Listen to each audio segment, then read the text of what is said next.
नमस्कार, स्वागत पुनः एक और वीडियो में।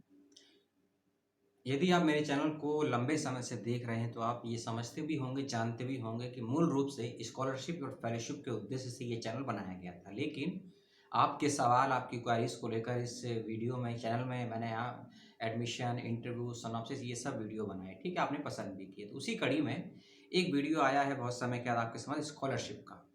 जी हाँ, फेलोशिप नहीं, स्कॉलरशिप का। और ये स्कॉलरशिप उन सभी ऐसे विद्यार्थियों, शोधार्थियों के लिए है, स्कूल के बच्चों के लिए भी है, यदि वह अपना 12th पास कर चुके हैं। यदि आप भी देखने वाले कोई माता-पिता हैं, यदि आप भी चाहते हैं कि आपका लड़का या लड़की भारत से बाहर किसी मुल्क में जाकर पढ़े या स्टडी करे, तो ये वीडियो लास्ट तक देख लीजिएगा, ठीक? भारत सरकार के द्वारा एक स्कॉलरशिप निकाली गई है। याद रखिएगा, फेलोशिप नहीं है, स्कॉलरशिप है। और स्कॉलरशिप के बारे में मोटा-मोटा समझ लीजिए कि आपके बच्चे की पढ़ाई-लिखाई का, आने-जाने का जो भी खर्चा होता है भारत सरकार उठाती है और तब तक उठाती है जब तक विद्यार्थी की या बच्चे की जो डिग्री है पूरी नहीं हो जाती है। 3 साल में ग्रेजुएशन होता है, 2 साल में मास्टर्स होता है, 5 साल में पीएचडी होता है और 1 साल में पीडीएफ होता है। यानी कि यदि वीडियो देखने वाले माता-पिता या स्टूडेंट ग्रेजुएशन के हैं, पोस्ट ग्रेजुएशन के हैं, एमफिल पीएचडी के हैं, एमफिल नहीं पीएचडी के, क्योंकि विदेशों में पीएचडी नहीं होती है, जिस यूनिवर्सिटी की मैं बात करूँगा आपसे। और यदि आपका बच्चा 12th पास कर चुका है तो भी इस वीडियो को देख लीजिएगा, ठीक है? 200 सीट हैं टोटल, 200 सीट हैं टोटल और लगभग 30 विश्वविद्यालय हैं विदेशों के टॉप 500 में से, जिसके अंदर यदि आपके बच्चे का सिलेक्शन होता है मेरिट और डॉक्यूमेंट्स के आधार पर, तो आपका बच्चा विदेश में जाकर पढ़ सकता है जब तक उनकी डिग्री चलेगी, 3 साल, 5 साल या 2 साल। और जो भी खर्चा है, 1 लाख हो, 2 लाख हो, 5 लाख हो, 10 लाख हो, सारा खर्चा भारत सरकार उठाएगी। इस बात का भी ध्यान रखिएगा, ठीक है? तो ये योजना है Rajiv Gandhi scholarship for academic excellence योजना 2021 और 22। आप गूगल पे सर्च करेंगे, यूट्यूब पे सर्च करेंगे, आपको लाखों डेटा, लाखों वीडियो मिल जाएगा। उनकी भी हेल्प लीजिएगा और मेरे वीडियो से थोड़ी बहुत आपको जानकारी मिलती है तो उसकी भी हेल्प लीजिएगा। तो ये थी मोटा-मोटी बात, ठीक? अब एक सवाल आप करेंगे कि इसमें अन्य चीज़ें क्या होंगी, सिलेक्शन, क्राइटेरिया, एलिजिबिलिटी, ये सब मैं आपको बताऊँगा। बस वीडियो को स्टेप बाय स्टेप देख लीजिएगा, समझ लीजिएगा, ठीक है?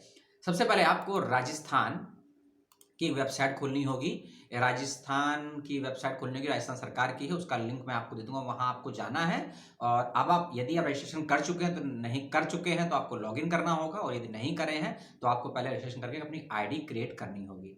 आईडी क्रिएट करने के लिए आप 4 प्रकार के सोर्सेज़ का उपयोग कर सकते हैं। आप जन आधार या फिर भरमसा, फेसबुक या गूगल, किसी भी माध्यम से लॉगिन करके एक अपना आईडी बनाइएगा। एक आपको लॉगिन आईडी और पासवर्ड मिलेगा, 5 मिनट में आप आईडी बना लेंगे, ठीक है? आईडी कैसे बनानी है, क्या दिक्कत है, उसके लिए मैं अलग से एक वीडियो का लिंक आपको दे दूँगा। उस वीडियो को देख लीजिएगा, आपको हेल्प हो जाएगी कि आईडी कैसे बनाएँगे इस स्कॉलरशिप के लिए, स्कॉलरशिप को भरने के लिए। क्योंकि बिना आईडी बनाए आप एप्लीकेशन फॉर्म को फिल अप नहीं कर पाएँगे, ठीक है? आईडी बनाने का, फॉर्म भरने का कोई पैसा नहीं है, सब कुछ फ्री है। जैसे मैंने आपको बताया, ये स्कॉलरशिप है और स्कॉलरशिप का चाहे कोई फॉर्म हो, कोई एग्ज़ाम हो, कोई इंटरव्यू हो, सब कुछ फ्री होता है। और यदि कहीं खर्चा होता भी है तो उसके आने का, जाने का, रहने का सारा खर्चा स्टेट गवर्नमेंट या फिर सेंट्रल गवर्नमेंट उठाती है। इस बात का ध्यान रखिएगा, ठीक है? तो ये थी मोटा-मोटी बातें। आपको पहले रजिस्ट्रेशन करना है, नामांकन करना है, कोई फीस नहीं है। मैं सारे लिंक आपको दे दूँगा, बस आप वीडियो को थोड़ा ध्यान से समझने की और देखने की कोशिश भी कीजिएगा, ठीक है? जैसे आपको बताया, 200 विद्यार्थियों का, शोधार्थियों का चयन होगा इस स्कॉलरशिप प्रोग्राम के लिए, और ये अलग-अलग क्राइटेरिया और सब्जेक्ट के अकॉर्डिंग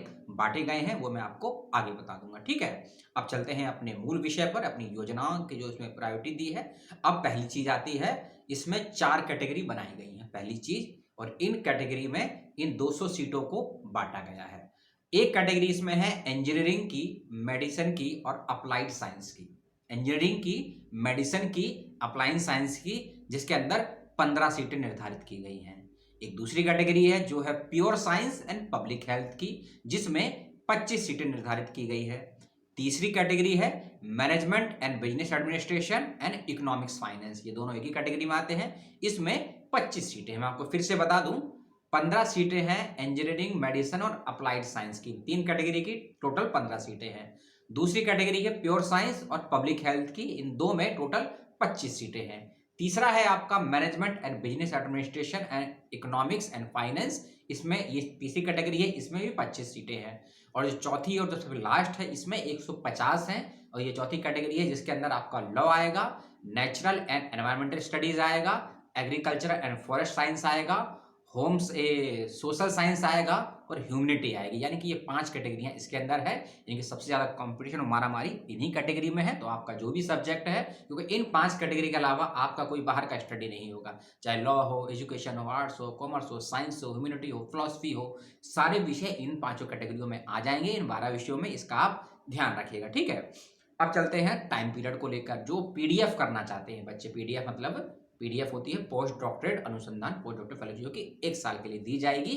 इस योजना के अंतर्गत यदि आप पोस्ट डॉक्टरेट के लिए अप्लाई करते हैं तो आपको इसका लाभ मिलेगा फेलोशिप का, स्कॉलरशिप का 1 वर्ष के लिए। यदि आप पीएचडी में करना चाहते हैं, क्योंकि आउट ऑफ इंडिया पीएचडी 1 साल, 2 साल, 3 साल की होती है, 5 साल वहां बच्चों का दिमाग नहीं खाया जाता है, ठीक है, इसलिए 3 वर्ष की होती है। तो पीएचडी में यदि अप्लाई करते हैं आप, तो आपका 5 साल के 3 साल के लिए फेलोशिप मिलेगी, 5 साल के लिए नहीं मिलेगी, ठीक है, क्योंकि 3 साल की ही पीएचडी विदेशों में इन यूनिवर्सिटियों में कराई जाएगी। इसका ध्यान रखें। यदि आप स्नातकोत्तर यानी कि पोस्ट ग्रेजुएशन में अप्लाई करते हैं तो आपको जो भी आपका उसका टाइम पीरियड है, चाहे 1 वर्ष की एमए हो आपकी या 2 वर्ष की हो, उसके अनुसार आपको स्कॉलरशिप दी जाएगी।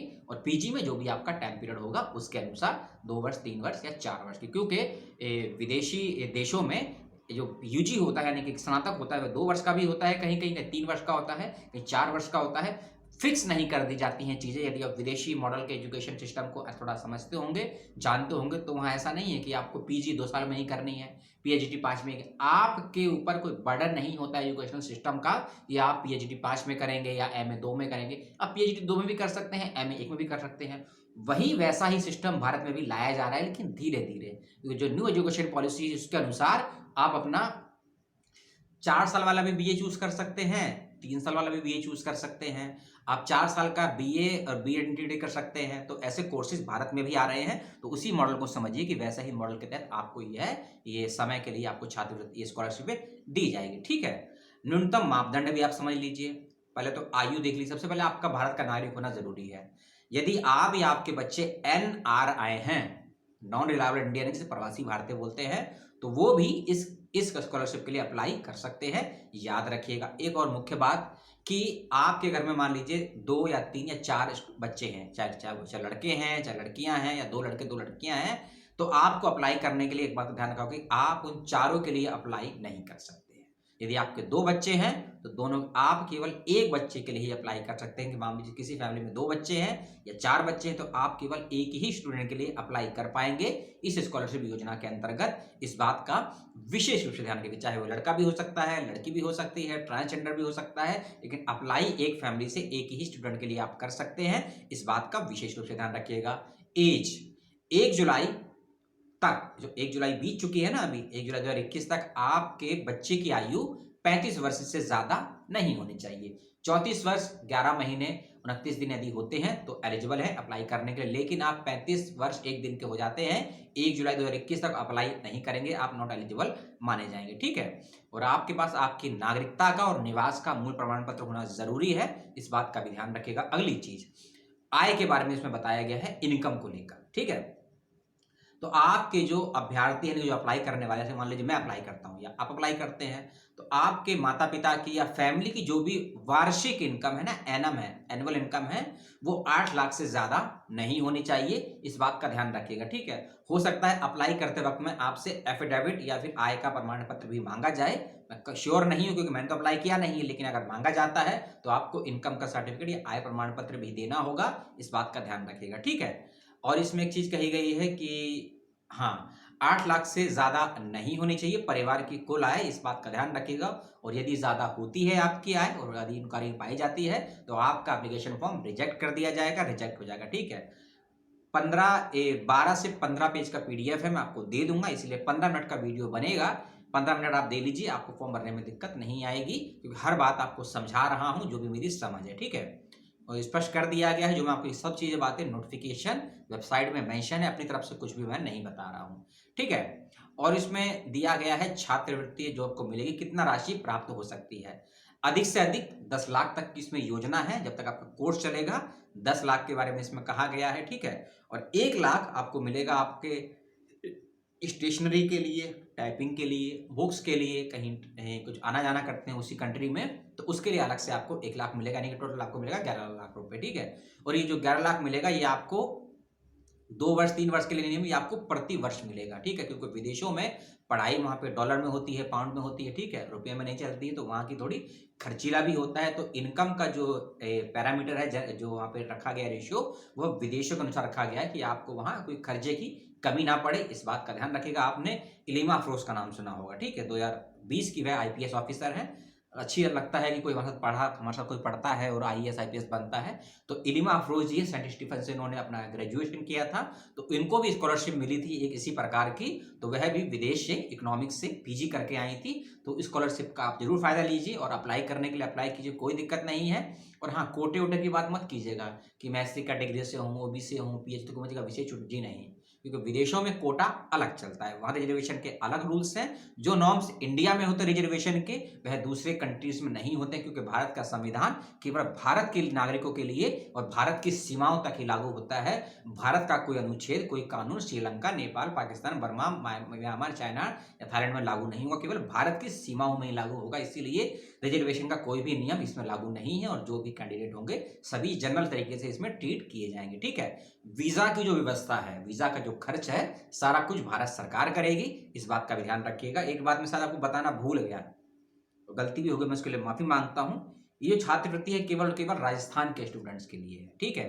भारत के हर राज्य के व्यक्ति नहीं, केवल राजस्थान के मूल निवासी, राजस्थान में रहने वाले व्यक्ति ही इसको अप्लाई कर सकते हैं। जैसे अगर आप दिल्ली में रहते हैं, बिहार में रहते हैं, तो आप इसको अप्लाई नहीं कर पाएंगे, इस बात का भी ध्यान रखिएगा, ठीक है। आपका ट्यूशन फीस जो भी है, बुक्स की स्टेशनरी है, जो भी आना जाना है, सब भारत सरकार करेगी। आपका एक इंश्योरेंस भी करवाया जाएगा, जो मेडिकल इंश्योरेंस होगा वह भी भारत सरकार कराएगी। उसके लिए कुछ डॉक्यूमेंट्स आपके मांगेगी, ठीक है। और इसमें लिखा है भारत से गंतव्य तक, गंतव्य से भारत वापसी के लिए सबसे छोटे मार्ग के लिए इकोनॉमिक क्लास का, यानी कि जो भी आपके आने जाने का खर्चा होगा विमान का, वह भी भारत सरकार देगी। इकोनॉमिक क्लास का आपको टिकट दिया जाएगा, ये भी इसमें वितरण में व्यवस्था की गई है, ठीक है।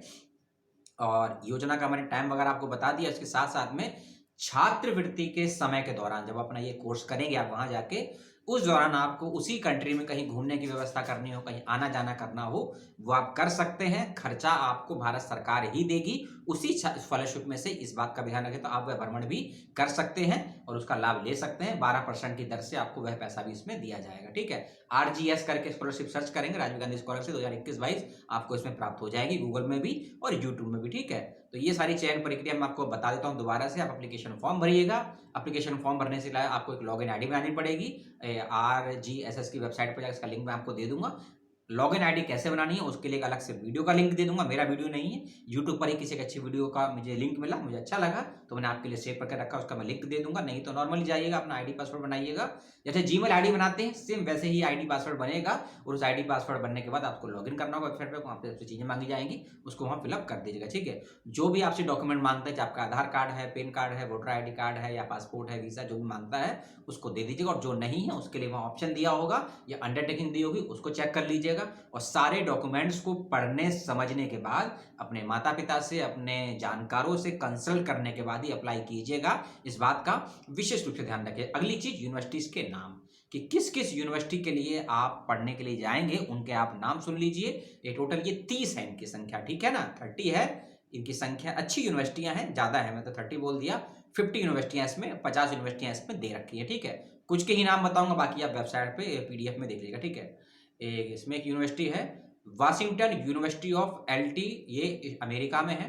एक यूनिवर्सिटी और है, यूनिवर्सिटी ऑफ वाशिंगटन मैडसन में है।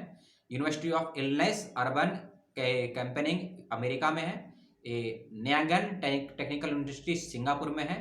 Paris science and literature PSL बोलते हैं इसका रिसर्च इंस्टीट्यूट, ये पेरिस फ्रांस में है। KU लियोन यूनिवर्सिटी बेल्जियम में है। University of Texas and Austin, बहुत फेमस नाम है, बहुत बेहतरीन नाम है। US की यूनिवर्सिटी, स्विट्जरलैंड की एक यूनिवर्सिटी है। इको साइकोथोरी फॉरेंसिक एंड लिक्शुएन इसका नाम है। ये स्विट्जरलैंड की है क्योंकि स्विस भाषा में लिखा हुआ है तो दिक्कत हो रही है पढ़ने में। एक हैम्बर्गर यूनिवर्सिटी है जो कि जर्मनी में है। टेक्निकल यूनिवर्सिटी ऑफ मंच है जो कि जर्मनी में है। MC गिल यूनिवर्सिटी कनाडा की फेमस यूनिवर्सिटी है। यूनिवर्सिटी ऑफ हांगकांग है। और Georgia university of technology United state की है। यूनिवर्सिटी ऑफ टोक्यो जापान की है। और स्वीडन की भी यूनिवर्सिटी है, कौन-सा इंस्टीट्यूट स्वीडन की है, और यह है Kings college of London, United kingdom का है, बड़ा ही फेमस कॉलेज है। आपने यदि इंडियन मूवमेंट पढ़ा हो तो इसमें इस कॉलेज का नाम भी सुना होगा आपने। यूनिवर्सिटी ऑफ कैलिफोर्निया की है, सेंट डिगरो की है, और इसमें है यूनिवर्सिटी ऑफ मेलबर्न है, यूनिवर्सिटी ऑफ एडलेड है, यूनिवर्सिटी ऑफ वाशिंगटन है, यूनिवर्सिटी ऑफ मेलबर्न यूनिवर्सिटीज़ है, और इसमें है London school of economics and political science. यदि आपने अम्बेडकर को पढ़ा होगा तो इस यूनिवर्सिटी का नाम आपने ज़रूर सुना होगा, university London school of economics and political science, क्योंकि गांधी भी यहाँ के लाइब्रेरी में पढ़ चुके हैं, बैठ के लॉ की तैयारी कर चुके हैं, अम्बेडकर साहब भी पढ़ चुके हैं, राजेंद्र प्रसाद भी पढ़ चुके हैं, बहुत से अच्छे अच्छे व्यक्ति इस लाइब्रेरी में का यूज करा है। तो आपको अपने इतिहास से भी जानने समझने का मौका मिला कि क्या है इस लाइब्रेरी यूनिवर्सिटी में, जो है यूके के अंतर्गत स्थित है, London school of economics and political science. University of New York है, नेशनल यूनिवर्सिटी ऑफ सिंगापुर है, और ऐसी बहुत सी यूनिवर्सिटी है, यूनाइटेड स्टेट की यूनिवर्सिटी है, चाइना की भी है, डुक यूनिवर्सिटी है, ठीक है, कनाडा की यूनिवर्सिटी है, यूएस की है, स्विट्जरलैंड की है, हांगकांग की है, जापान की है, ठीक है, यानी कि मोस्ट ऑफ यूनिवर्सिटी इसमें यूएस की हैं, यानी कि अमेरिका की ज़्यादा यूनिवर्सिटियां हैं। इन 50 में से लगभग 30 यूनिवर्सिटियां 50 की हैं, 30 में से 50 अमेरिका की हैं। तो आपको ये यूनिवर्सिटियां हैं, इनकी लिस्ट आपको मिल जाएगी। जब आप अप्लाई करेंगे ना तो आपको यूनिवर्सिटी का नाम चूज करना हो सकता है, 3 यूनिवर्सिटियां या 5 यूनिवर्सिटी के नाम चूज करने के लिए मिले आपको, वो जो एप्लीकेशन फॉर्म भरेंगे तब आपको उसमें पता लग जाएगा, ठीक है। अब कुछ कानूनी बातें, यदि फेलोशिप के दौरान या फेलोशिप के काम करते करते आपको कोई कानूनी विविधा से, किसी टेक्निकल एरर से, किसी इलीगल टर्म से गुजरना पड़ता है, कोई ऐसी आपदा होती है, तो उसके लिए जिस इस कंट्री में आप पढ़ रहे होंगे स्कॉलरशिप, उसी कंट्री का जो जुडिशली होगा, न्यायालय होगा, वहां आपकी कार्रवाई के लिए आप अप्लाई करेंगे, वहां सब करेंगे, जो भी न्यायिक प्रक्रिया होगी। आप उसके लिए इंडिया में अप्लाई नहीं कर पाएंगे, क्योंकि आपको भारत भेज रहा है लेकिन दूसरे मुल्क में भेज रहा है। इसको ऐसे समझिए कि कोई भारत से बाहर का नागरिक, पाकिस्तान का, अमेरिका का, जर्मनी का भारत में आ जाता है और उसकी यहाँ हत्या हो जाती है, तो हत्या की जो भी कार्रवाई है वह चलेगी भारत में, लेकिन उसका जो भी डॉक्यूमेंटेशन है, जो भी कार्रवाई है, वह उसकी मुल्क के आधार पर होगी, क्योंकि वह व्यक्ति वहां का मूल नागरिक था और भारत की वहां की जिम्मेदारी बन जाएगी, ठीक है। तो जो भी इसमें व्यवस्था है पैसे की, आने जाने की या स्कॉलरशिप की, अगर कोई दिक्कत होती है उसके लिए उसी कंट्री का जो न्यायालय है वो आपकी हेल्प करेगा, और भारत सरकार की जो एम्बेसी, दूतावास बोलते हैं, वह आप सभी की मदद करेगी इसके अंदर का, ठीक है। लेकिन फेलोशिप है, कोई दिक्कत नहीं आती है, जितना मेरा अनुभव है, जितनी मेरी बात होती है, पढ़िए अच्छे से और चयनित हो जाइए। और हाँ, किसी प्रकार कोई एंट्रेंस नहीं देना है आपको, ठीक है। आपके एकेडमिक रिकॉर्ड के आधार पर, जो भी आपके नंबर ऑफ परसेंटेज है, जो भी सब्जेक्ट है, उसके आधार पर ही आपका चयन होगा इस स्कॉलरशिप के लिए।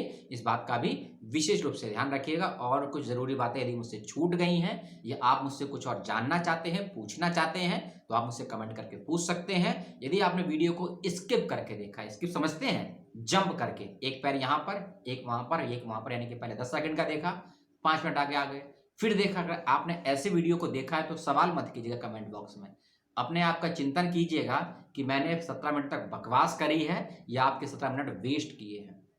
यदि वेस्ट किए हैं तो सवाल कर सकते हैं, यदि मैंने कुछ अच्छी बातें आपको बताई हैं तो भी सवाल कर सकते हैं, क्योंकि सवाल तो आप करेंगे। और मैं खुद ही कहता हूं कि आप सवाल करिए, मुझसे कुछ नया सीख लीजिए। आप सवाल नहीं करेंगे, मुझसे कुछ नया नहीं ले पाएंगे। इसलिए सवाल करिए कि मैं भी कुछ आपको बता सकूं और मुझे भी कुछ आपसे सीखने को मिले, क्योंकि आपके सवाल ही होते हैं जो हम जैसे यूट्यूबर्स को कुछ नया खोजने के लिए, नया वीडियो बनाने के लिए प्रेरित करते हैं। इसलिए सवाल करना सीखिए, व्यवस्थाओं से भी, अपने घर से भी, और जो व्यक्ति सवाल का जिम्मेदार ही ले सकता है उससे ही सवाल कीजिए, क्योंकि सभी से हम सवाल भी नहीं कर सकते हैं, ठीक है। और इस प्रक्रिया के दौरान जो भी आपको कामकाज होगा, और अंडरटेकिंग वगैरह जो है, बॉन्ड वगैरह जो है, एफिडेविट जो है, जो भी आपसे कोई डॉक्यूमेंट्स कहीं भरवाए जाएंगे, चाहे ऑनलाइन एप्लीकेशन के वक्त में या वहाँ पे स्टेट में जाके, तो बिना पढ़े, बिना समझे ना ही साइन करिएगा, ना ही उन चीज़ों के लिए एग्री कीजिएगा, ठीक है। और अप्लाई करते वक्त में आपसे कुछ डॉक्यूमेंट्स मांगे जाएंगे, उसको दे दीजिएगा। और इसमें एक फॉर्म मिलेगा विटनेस का, कि आप भारत के नागरिक हैं, आपकी क्या प्रमाणिकता, उसके लिए कुछ विटनेस का एक इसमें फॉर्म है, उसको आपको प्रिंट आउट निकालिएगा, पीडीएफ फाइल में लिंक है। और उसको भरने के बाद कुछ लोगों से आपको साइन करवाना है, आपके आसपास के लोग जो जिम्मेदारी ले सके कि आप यहीं के निवासी हैं, इतने वर्षों से यहाँ रह रहे हैं, तो उनके नाम, फोटो, साइन उसमें भरने हैं। उसको आप देख लीजिएगा, 2 लोगों से करवाने हैं और कोई ऐसा नहीं है, ठीक है। उन सबको आप देख लीजिएगा। और ये सब इसमें दिया हुआ है, उपरोक्त दिशा निर्देश के अनुसार जारी किया जाएगा, ठीक है। और जो भी बच्चे इसमें अप्लाई करेंगे उसको जल्दी कर दीजिए, क्योंकि 26 अक्टूबर 2021 को फॉर्म निकल चुका है। 26 अक्टूबर 2021 को फॉर्म निकल चुका है। लास्ट डेट क्या है ये नहीं बताई गई है नोटिफिकेशन में और पीडीएफ फाइल के अंतर्गत भी, इसलिए मैं भी आपको नहीं बता सकता हूं कि लास्ट डेट क्या है अप्लाई करने की। लेकिन जो बातें पता थी, जो बातें का पीडीएफ था, जो जानकारी वेबसाइट में थी, जो जानकारी यूट्यूब पे थी, जो जानकारी कुछ न्यूज़पेपर में आई थी, उन सभी के हवाले से मैंने आपसे बातचीत की है। मेरी बात कोई आपको पसंद ना आई हो तो उसके लिए मैं हूँ क्षमा प्रार्थी। मेरे से कोई सवाल हो तो उसको पूछ दीजिएगा। नेक्स्ट वीडियो का वेट कीजिएगा, शायद वह भी एक स्कॉलरशिप को लेकर होगा या फेलोशिप को लेकर ही होगा। एडमिशन तो चलते रहते हैं, आप थोड़ा पैसों की भी बात कर लेते हैं, क्योंकि लॉकडाउन में और सरकार की व्यवस्थाओं ने आपकी जेब खाली भी कर दी है और पेट्रोल डीजल ने तो आग लगा रखी है। आपके अंदर नहीं, आपकी सोच में कि आपकी जेब में डाका पड़ रहा है, नहीं डाका पड़ चुका है, चोरी हो चुकी है, लेकिन आप एफआईआर भी नहीं कर सकते। जय हिंद।